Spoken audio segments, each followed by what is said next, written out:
বদলে যাবে ৫ টাকা, ১০ টাকা ও ২০ টাকার নোট। অর্থ ও বাণিজ্য উপদেষ্টা ডক্টর সালাউদ্দিন আহমেদ জানিয়েছেন, পর্যায়ক্রমে বদলে ফেলা হবে ৫ টাকা, ১০ টাকা ও ২০ টাকার নোট। কারণ এই নোটগুলো খুবই নাজুক পর্যায়ে চলে গেছে।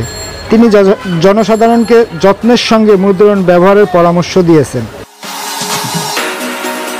বাণিজ্য মন্ত্রণালয়ের সভাকক্ষে সোমবার তিনি সাংবাদিকদের একথা বলেন।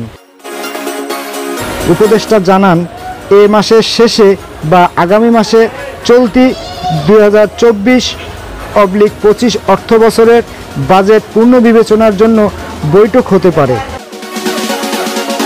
এছাড়াও বাজেটে বার্ষিক উন্নয়ন কর্মসূচি এডিপি আওতায় নেওয়া প্রকল্পগুলি উচ্চ পর্যায়ের বৈঠক পুনর্বিবেচনা করা হবে।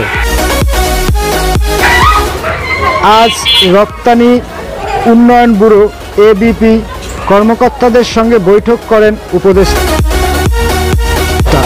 এ বিষয়ে তিনি জানান, রপ্তানি কিভাবে কোন কৌশলে বাড়ানো যায় এ ব্যাপারে আলোচনা করছেন তিনি।